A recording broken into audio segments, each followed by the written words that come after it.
It was Christmas Eve, the kind of night that should feel warm and peaceful. Yet nothing about that night felt right to me. My name is Michael. After my divorce, I had spent the last 3 years living alone. That year, I decided to escape the noise of the city and spend Christmas at my father's old cabin in northern Michigan.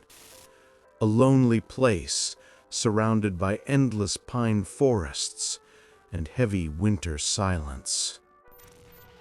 The wind slammed against the windows like it was trying to get inside. Snow was falling so hard that even the porch lights couldn't reach more than a few meters into the white darkness. I had the wood stove burning, but the flicker of the flames did little to quiet the unease creeping up my spine. Around 9 p.m., the power went out for the first time. Everything went black. A few seconds later, the lights flickered back on. Storms here always messed with the power lines, so I didn't worry at first. I was pouring tea when I noticed it. Through the kitchen window, beyond the heavy curtain of snow, I could see a Christmas tree.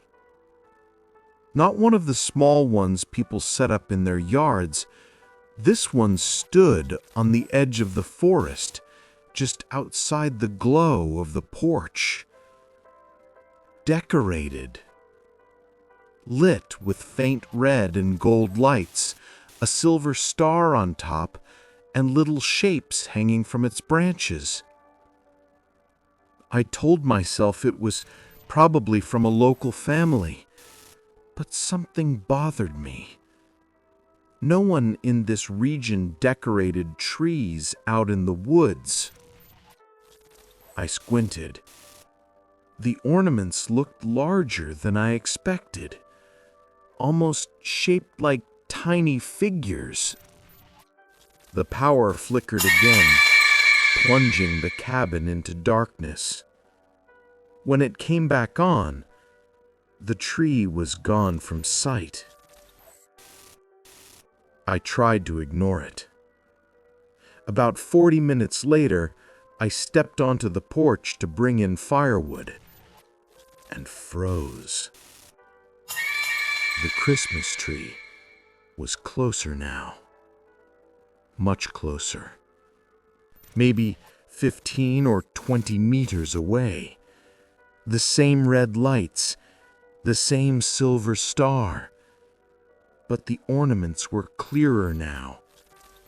Small dolls with disturbingly human faces, pale skin, glassy eyes staring straight ahead. Maybe it was a prank. Kids from the village? But no one would be outside in that blizzard. Back inside, I tried to calm myself. Power flickered. Every time the lights went out, I heard something moving outside. Soft dragging sounds across the snow. When the lights returned again, the tree had moved closer. Half the distance now. My chest tightened. No one could move a whole tree that fast, not in that weather. The ornaments became painfully clear. They were dressed. Tiny outfits, coats, scarves, hats, just like real people. I grabbed a stronger flashlight and shined it through the window. The beam landed on the tree. My heart collapsed in my chest.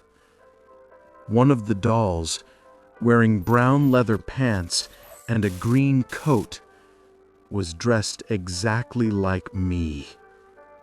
The same clothes I was wearing at that moment. My legs shook. My breath wouldn't come. The dragging sound drew nearer, circling the cabin. The tree wasn't swaying in the storm. It was pulsing, rising and falling slowly, like something breathing. I called the police. They said the roads were shut down.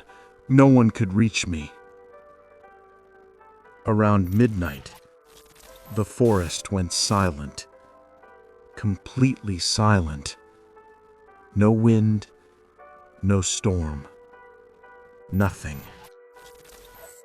Then the power died again. In the pitch-black cabin, something stood directly beneath the window. Drag, drag. A wooden scrape through the snow. I didn't dare move the curtain. When the power finally returned, I didn't need to. The tree was pressed right against the window, no more than 2 meters away. The dolls' faces were fully visible now. Some smiling, one with eyes closed as if asleep. And the doll wearing my clothes stood perfectly centered, staring at me with a gray, lifeless face. I ran to a back room and locked myself in. I stayed awake all night, listening to soft, rhythmic tapping on the windows. When dawn finally arrived, I stepped outside. The tree was gone. No footprints. No tracks. Except one thing.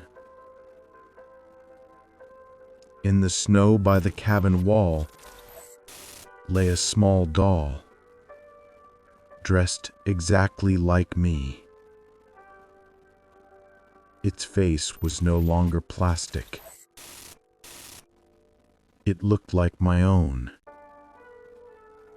And worst of all, its eyes were still open